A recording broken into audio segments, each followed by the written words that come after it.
We are over here on a little oxbow next to the Mississippi River in eastern Louisiana.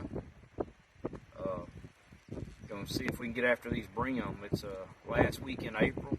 We'll try to catch some chinky pins, some bluegills, see what happens. If we don't get on them, maybe we'll try to find some perch. It's real windy today, so we'll get up in these cypress trees here. You can see it's cypress here. Trying to get a little bit of this wind block, and we can fish in along these cypress trees and see if we can find some. We'll see what happens.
Alright, I'm going to show you a little bit about our setup and our gear real quick that we're using today.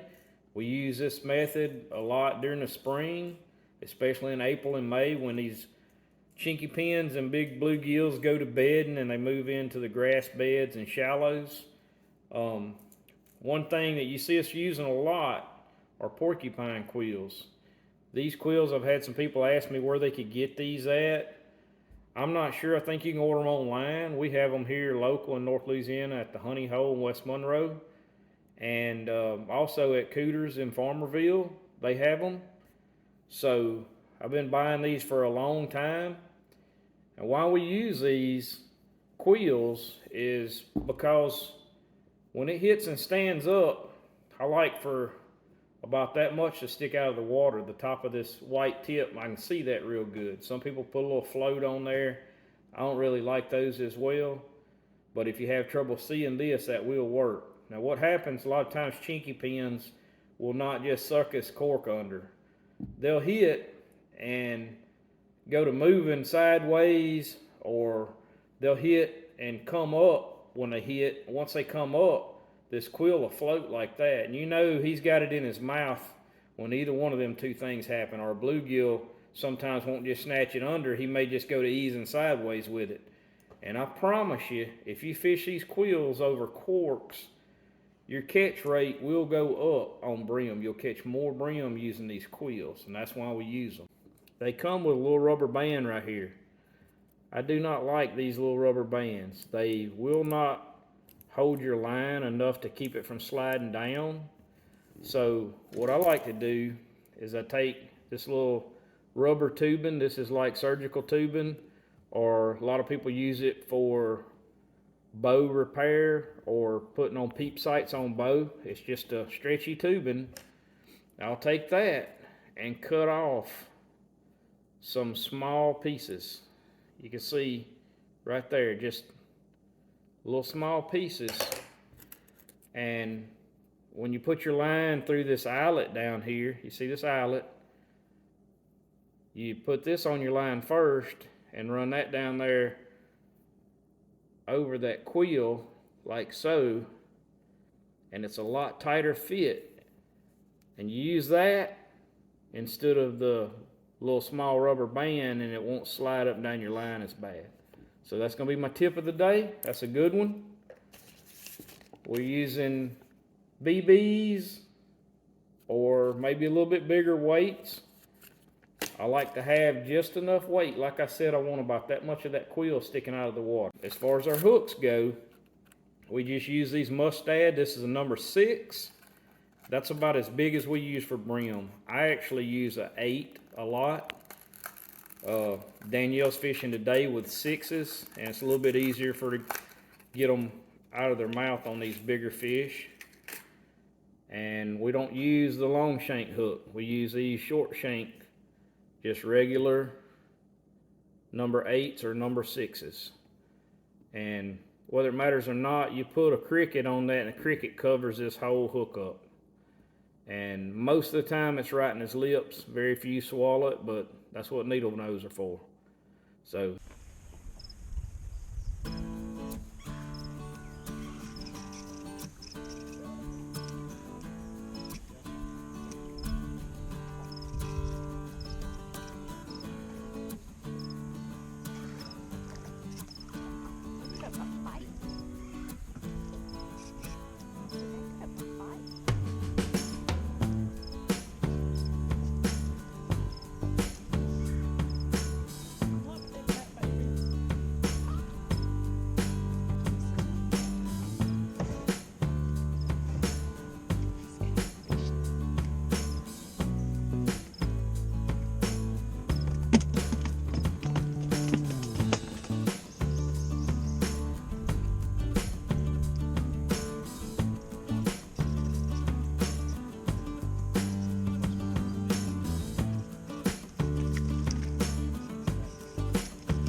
all right, for our rod and reel setups, we use ultralights most of the time for crappie and brim.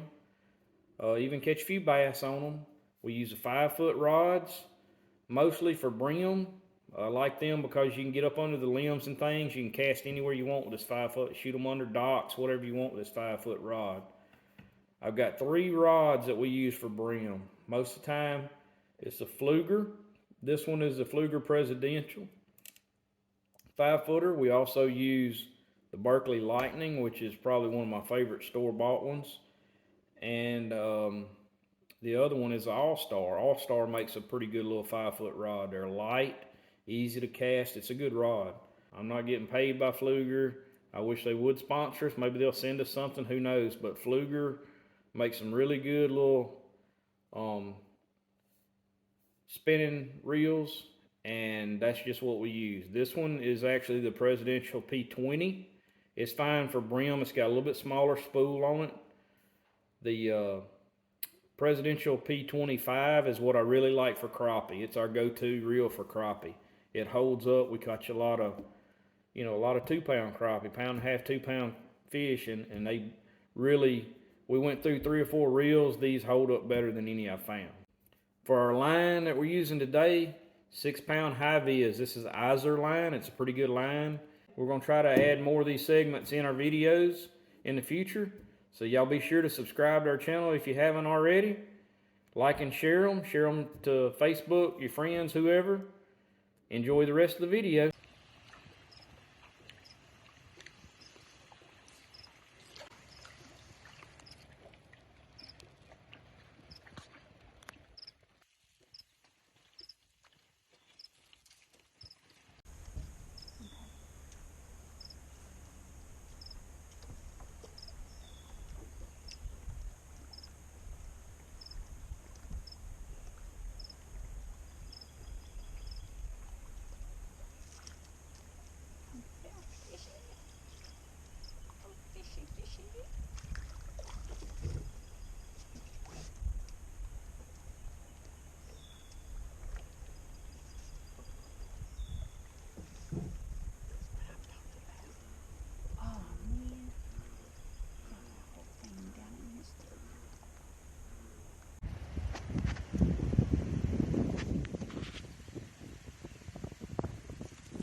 What'd you catch that on? Crawfish.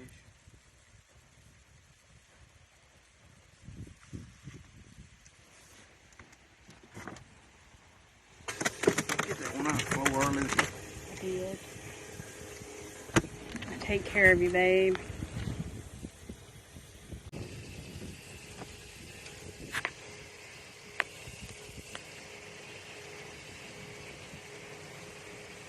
Got it right in it. Right on the tail. Let's see what we can catch.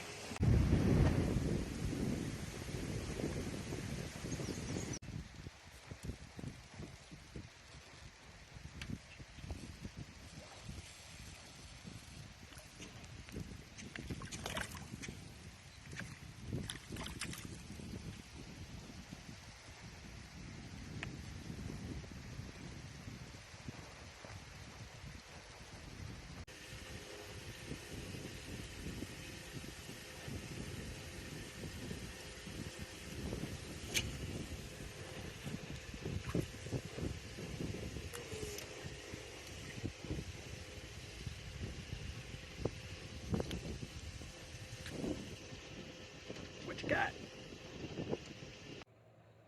Alright, we got 35 brim here. Not a real good day, but anytime you catch a mess of fish and enjoy the outdoors, it's always a good time. That's going to be it for this one. God's Country Hunting and Fishing, keeping it real.